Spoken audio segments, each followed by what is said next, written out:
Hey folk, welcome to YouTube channel Fulfills Academy. मैं हूं आपकी होस्ट अनीशा नाज।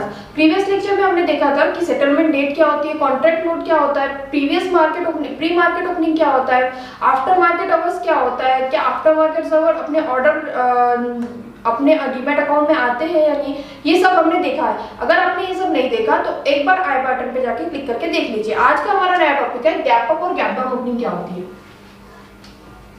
गैप अप और एक होती है gap down. Gap up opening का सिंबल ग्रीन कलर से शो होता है, लेकिन आप बोलोगे कि ब्लैक पेन यूज कर रहे हो। I don't have the green pen right now. और गैप डाउन का ऐसा शो होता है, ये रेड पेन से शो होता है। ठीक है, अब ये गैप अप ओपनिंग और गैप डाउन ओपनिंग का मतलब क्या होता है। गैप अप ओपनिंग उसे कहते हैं जैसे कि प्रीवियस मार्केट की क्लोजिंग से अगर 100 पॉइंट्स अगर ऊपर खुलता है तो क्या हो जाएगी गैप अप ओपनिंग। मतलब एक हाई प्राइस पे अगर ओपन होती है तो हो जाएगी आपकी गैप अप ओपनिंग। जैसे कि मान के चलो 17,500 अगर निफ्टी का प्राइस चल रहा है, आज की कल की क्लोजिंग अगर 17,500 पे हुई है, अगर आज की ओपनिंग 17,600 पे होती है तो वो क्या हो जाएगी आपकी गैप अप ओपनिंग। और इन अदर केस क्या हो जाएगा गैप डाउन ओपनिंग के लिए, अगर आपकी क्लोजिंग प्रीवियस डे की 17,800 पे थी और आपकी नेक्स्ट डे की क्लोजिंग ओपनिंग होगी 17,700 पे, तो वो क्या हो जाएगा आपकी गैप डाउन ओपनिंग। अब हमारा नेक्स्ट टॉपिक है अनाउंसमेंट डेट।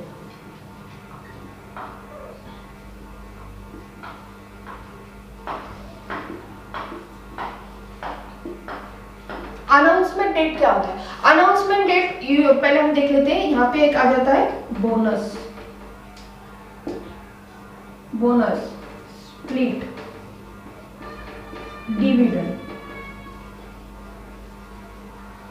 आपको इस बोनस भी पता है, स्प्लिट भी पता है, डिविडेंड भी पता है। बोनस किसे कहते हैं, जो शेयर्स में हमको बोनस मिलता है उसको बोलते हैं बोनस। ठीक है, स्प्लिट किसको कहते हैं, जब शेयर्स का स्प्लिट हो जाता है। जैसे कि मैंने आपको पहले फर्स्ट लेक्चर में बताया था कि जुबिलेंट फूडवर्क का स्प्लिट हुआ था। मतलब क्या होता है, अब प्राइस उसका हाफ हो जाता है, उसको बोलते हैं स्प्लिट। और डिविडेंड का मतलब तो आपको पहले ही लेक्चर में बता दिया, नहीं पता तो आई बटन पे जाके देख लीजिए।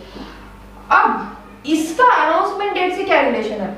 कोई भी कंपनी आपको जब बोनस दे रही हो या कोई स्प्लिटिंग चल रही है या फिर कोई डिविडेंड दे रही है तो आपको पहले वो अनाउंस किया जाएगा। मतलब आपको पहले वो जानकारी दी जाएगी कि हमारी कंपनी में ये हो रहा है, ताकि आप तक ये जानकारी पहुंचे और आप इस चीज का फायदा उठा सको। इसी को बोलते हैं अनाउंसमेंट डेट। नेक्स्ट इसी का एक टॉपिक है रिकॉर्ड डेट।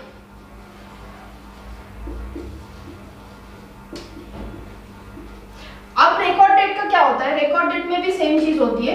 जब आपने अब कंपनी ने अनाउंस कर दिया कि बोनस मिलेगा, स्प्लिट मिलेगा, डिविडेंड मिलेगा, जो भी है XYZ, तो उन्होंने उस टाइम पे अनाउंस किया। अब ये रिकॉर्ड डेट का मतलब क्या हो जाता है, अगर आपके डीमैट अकाउंट में बोनस शेयर्स आप मतलब जो भी जिस चीज का फायदा उठा रहे हो उस चीज का अगर आपके डीमैट अकाउंट में अगर आपके शेयर्स आ गए हैं, डिविडेंड क्या आपका पैसा मिल रहा है या फिर स्प्लिट के तौर पे आपको शेयर्स मिल रहे हैं या फिर बोनस के तौर पे आपको शेयर्स मिल रहे हैं, अगर आपके डीमैट अकाउंट में अभी वो प्रेजेंट है तो वो क्या हो गया रिकॉर्ड डेट। मतलब उस टाइम पे वो रिकॉर्ड हो गई है वो चीज। अब हमारे इंडिया मार्केट में जैसे कि अपना स्टॉक मार्केट है, उसमें टाइप्स ऑफ इन्वेस्टर देखे जाते हैं। ये टाइप्स ऑफ इन्वेस्टर होते कौन है।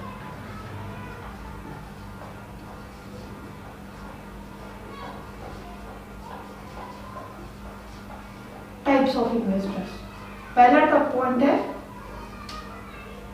RII, सेकंड होते हैं HNI, थर्ड होते हैं DII, फोर्थ होते हैं FII और FPI। अब इन लोगों का मतलब क्या है, RNI, DII, FII और FPI, इन लोगों का मतलब क्या है। RII का मतलब होता है रिटेल इंडिविजुअल इन्वेस्टर। मतलब क्या होता है, जो 2 लाख के नीचे, मतलब 2 लाख के अंदर अगर उनका इन्वेस्टमेंट है तो वो क्या हो गए रिटेल इंडिविजुअल इन्वेस्टर। ठीक है, अब what is HNI, high net worth individual. नाम में छुपा हुआ है हाई नेटवर्थ इंडिविजुअल। मतलब क्या हो गया 2 लाख से ज्यादा का अगर जो लागत लगा रहे हैं, जैसे कि IPO में हो गया या शेयर्स में हो गया, जो भी हो गया, वो क्या हो गए HNI कैटेगरी के लोग हो गए। और वही DII में कौन आ जाएगा, आपका बैंक्स, MF का मतलब म्यूचुअल फंड्स। ये लोग काय में आ गए DI में। क्या ये बैंक्स और म्यूचुअल फंड्स भी स्टॉक मार्केट का हिस्सा है? यस। आपको जो भी इंटरेस्ट वो पे करते हैं, जैसे कि सालाना जो बोलते हैं कि इंटरेस्ट इतना देंगे या 5 साल का इंटरेस्ट इतना देंगे, वो कहाँ से दे रहे हैं इंटरेस्ट? Through stock market. और FII और FPI का मतलब क्या है? Foreign individual investor, foreign portfolio investor. मतलब क्या हो गया, अपने इंडियन स्टॉक मार्केट में जैसे कि इंपोर्ट और एक्सपोर्ट का लेन देन, मतलब लेन देन चलता है। जैसे कि हमारा सामान बाहर के देश के लोग ले रहे हैं और हम बाहर से भी इंपोर्ट करवा रहे हैं और हमारा सामान एक्सपोर्ट भी हो रहा है, तो वहां से लेन देन शुरू हो रहा है। तो मतलब अपने स्टॉक मार्केट में फॉरेन इन्वेस्टर का भी एक हिस्सा बनता है। तो यहाँ पे हमारे फॉरेन इन्वेस्टर और फॉरेन पोर्टफोलियो इन्वेस्टर की मतलब इनका भी एक मेन मोटो है कि अपने टाइप्स ऑफ इन्वेस्टर में इनको भी गिना जाता है। मतलब अपने स्टॉक मार्केट में 4 टाइप के इन्वेस्टर्स हैं, जो कि HNI है, RNI है, DI है और FI है।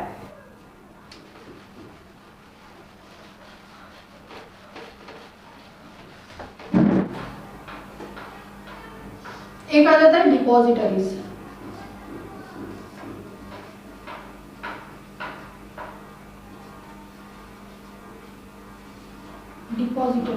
डिपॉजिटरीज कौन होते हैं? जो हमारे फिजिकल शेयर को डीमैट फॉर्म में कन्वर्ट करते हैं। अब वो कैसे होता है? दादाजी का कटबोर्ड आपको याद होगा कि पहले के जमाने में जो फिजिकल जो शेयर सर्टिफिकेट होता था वो फिजिकल फॉर्मेट में होता था। मतलब एक कागज का टुकड़ा रहता था, उसमें लिखा हुआ रहता था इसका नाम, इतने शेयर्स आपके हैं और इतने में आपने लिया था, अभी इसका प्राइस ये चल रहा है। मतलब हर एक चीज लिखी हुई होती है वो फिजिकल शेयर्स में। मतलब उसके 2 पार्ट होते हैं। एक साइड में वो जो पार्ट होता है एक ब्रोकर की तरफ रहता है और एक पार्ट आप लोगों की तरफ रहता है जो इन्वेस्टर रहते हैं। तो वो कन्वर्ट करने का काम कौन करती है? अभी डिपॉजिटरीज। क्योंकि अब हम डिजिटली हो गए, हमारे पास हर चीज डीमैट फॉर्म में है, तो हमारे शेयर्स भी डिमैटेरियलाइज्ड फॉर्म में होने चाहिए। तो ये कन्वर्ट करने का काम कौन करती है? DPs। मतलब फिजिकल शेयर को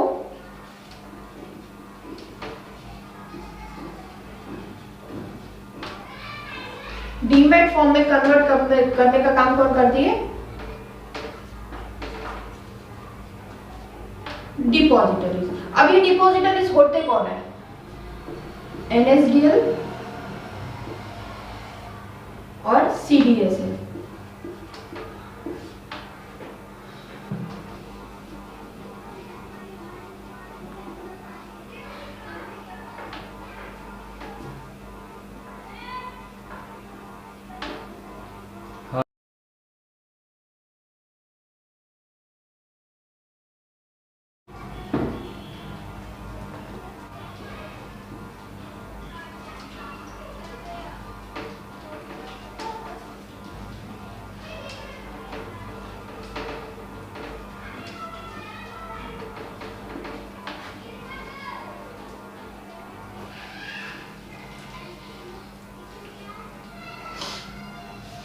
ये NSDL और CDSL हमने बोल दिया कि डिपॉजिटरीज है। NSDL का फुल फॉर्म क्या हो गया? नेशनल सिक्योरिटीज डिपॉजिटरी लिमिटेड और CDSL का सेंट्रल डिपॉजिटरी सिक्योरिटीज लिमिटेड। अब ये डिपॉजिटरीज करती क्या है? हमने बोला था कि फिजिकल शेयर्स को डीमैट शेयर्स में कन्वर्ट करने का काम ये करती है। लेकिन क्या हम ऐसा बोल सकते हैं कि नहीं, हमको अब मेरे पास कोई फिजिकल शेयर्स है और मैं बोल रही हूँ कि मुझे डीमैट फॉर्म में करना है, तो क्या मैं डायरेक्ट इनसे कांटेक्ट कर सकती हूँ NSDL से और CDSL से? नहीं, मुझे किसके थ्रू कांटेक्ट करना पड़ेगा? ब्रोकर्स के थ्रू। अब ये ब्रोकर्स कौन होते हैं? DPs। अब DPs का फुल फॉर्म क्या हो गया? Depository participant. ये कौन हो गए? हमारे ब्रोकर। अब ब्रोकर क्या करेंगे? हम ब्रोकर को कांटेक्ट करके बोलेंगे, अगर कोई भी हमारे फिजिकल फॉर्मेट में अगर शेयर्स है तो हम क्या करेंगे? सबसे पहले ब्रोकर को कांटेक्ट करेंगे कि हमारी शेयर्स जो फिजिकल फॉर्मेट में है उसको डीमैट फॉर्म में कन्वर्ट करें। तो अभी ये चीज होंगी कैसे? जैसे कि मान के चलो,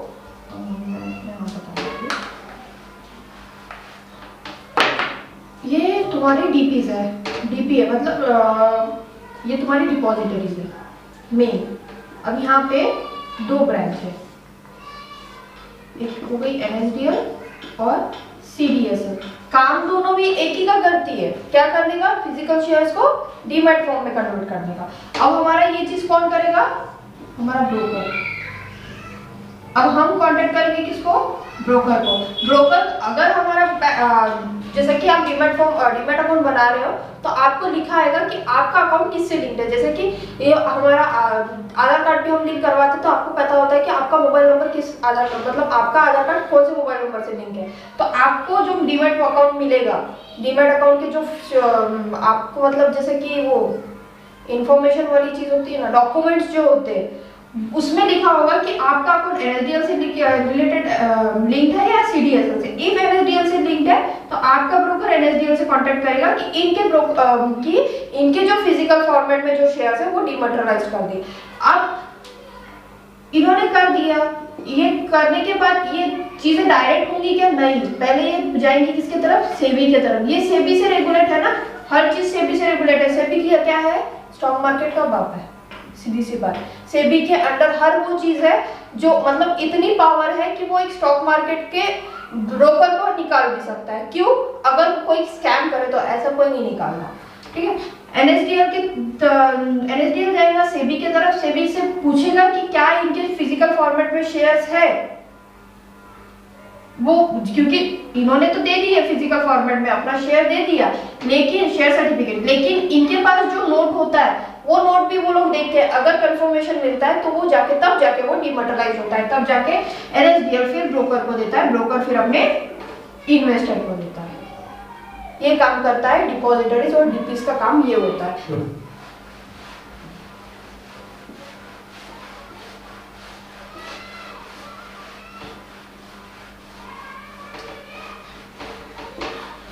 यहाँ पे एक चीज आ जाती है कॉर्पोरेट एक्शन।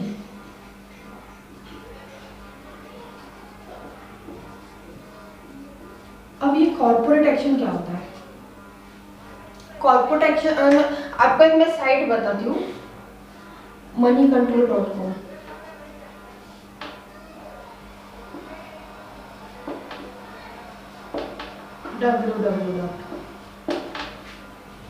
ये वेबसाइट फ्री ऑफ कॉस्ट है, जहाँ पे आपको कंपनी से रिलेटेड हर वो चीज मालूम होगी, जैसे कि फाइनेंशियल्स हो गया, उसका फंडामेंटल्स चेक करना हो, कॉर्पोरेट एक्शन। अभी हम कॉर्पोरेट एक्शन के बारे में बात करेंगे। उसमें बोनस, जैसे कि किसी भी कंपनी को बोनस मिल रहा है, कब मिलने वाला है, क्या मिलने वाला है, हर वो चीज आपको मनी कंट्रोल पे मिल जाएगी, ठीक है।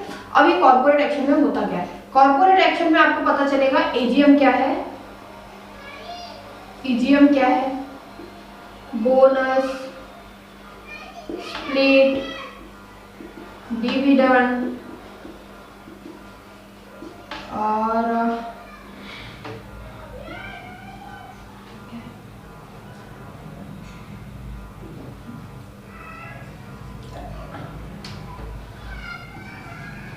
राइट्स, ठीक है। ये सब चीजें आती है कॉर्पोरेट एक्शन में।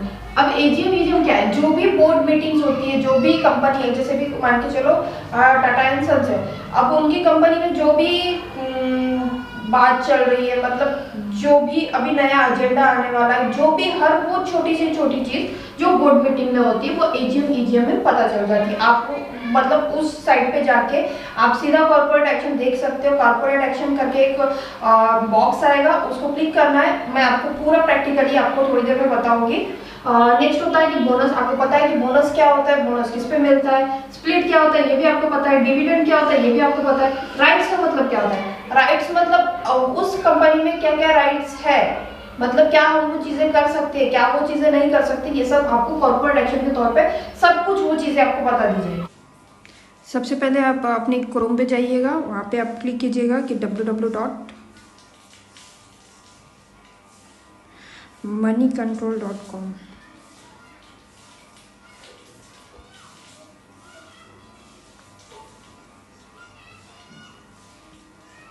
सर्च करो उसको, सीधी वेबसाइट ओपन हो जाएगी। यहाँ पे आप करेंगे कंटिन्यू टू moneycontrol.com। यहाँ पे आपको दिख गया, एक पेज दिख गया। यहाँ पे आपको किसी भी कंपनी का सर्च करना है, जैसे कि यहाँ पे हम इन्फोसिस कर लेते हैं। अब यहाँ पे आपको अगर देखना है कि जहाँ आज हमने पढ़ा कि कॉर्पोरेट एक्शन कैसे देखते हैं, कॉर्पोरेट एक्शन में कौन सी चीज़ें आती हैं, हम जाएंगे जो 3 अलाइंस दिख रही है वहाँ पे हमको जाना है। यहाँ पे दिख रहा है आपको, पहले देखते हैं overview, chart, MCA insight, MC technical, price and value, news, forum, research, deals, insider, corporate action जो कि हमने अभी पढ़ा। नीचे आता है फाइनेंशियल, शेयर होल्डिंग पर। ये फाइनेंशियल और शेयर होल्डिंग हम फंडामेंटल्स में देखेंगे। आप देखेंगे कि कॉर्पोरेट एक्शन क्या होता है। कॉर्पोरेट एक्शन पे क्लिक किया,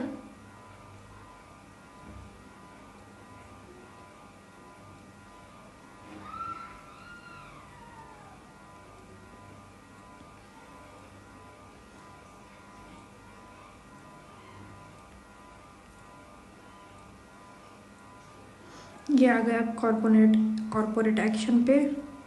यहाँ पे आपने देखा कि अनाउंसमेंट में क्या आ गया, स्प्लिट आ गया, राइट्स आ गया, ईजीएम आ गया। जहाँ पे हमने देखा कि कंपनी के रिलेटेड, मैंने आपको बताया कि कंपनी के रिलेटेड क्या होने वाला है, क्या नहीं होने वाला है। Announcement under regulation 30 LODR newspaper publication, ये सब चीज़ें आपको हर चीज़ वो छोटी से छोटी चीज़ मालूम होगी अनाउंसमेंट में। बोर्ड मीटिंग्स में क्या होता है, बोर्ड मीटिंग कब हुई थी, क्या हुई थी, ये सब आपको चीज़ें मालूम हो जाएगी। डिविडेंड कब दिया था, कितने पे दिया था, कितने रुपए पे दिया था, ये सब चीज़ें भी आपको मालूम हो जाएगी।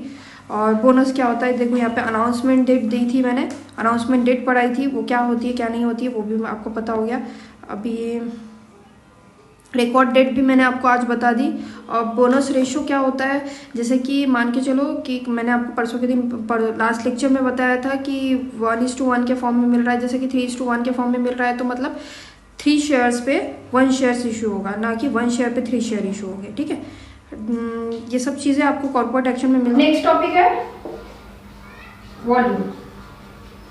वॉल्यूम क्या होता है, मैथ्स में भी हम पढ़ते हैं वॉल्यूम, अब स्टॉक मार्केट में भी पढ़ रहे हैं वॉल्यूम। क्या होता है वॉल्यूम? वॉल्यूम मतलब ये होता है कि number of shares traded with in a day, मतलब लेन देन जो होता है विद इन अ डे, इतनी क्वांटिटी में ही लेना देना हुआ है कि इतनी क्वांटिटी में ही सेल हुए हैं क्या, ये सब चीजें कैसे पता चलती है, वॉल्यूम, उसी को बोलते हैं वॉल्यूम। होप कि आपको ये वीडियो समझ में आई होंगी। अगर नहीं समझ में आई है तो रिवाइंड करके देखिए। अगर आपने इसके पहले के लेक्चर्स मिस किए हैं तो आई बटन पे जाके क्लिक कर लीजिए, जहां से आपको फ्रॉम स्क्रैच मतलब डे 1 के लेक्चर से आपको हर जानकारी मिलेगी कि स्टॉक मार्केट में होता क्या है, स्टॉक मार्केट कैसे रेगुलेट करता है, क्या स्टॉक मार्केट में हम ऑप्शंस ट्रेडिंग कर सकते हैं, कैसे करते हैं, क्या करते हैं, वो सब चीज़ें आपको मिल जाएगी।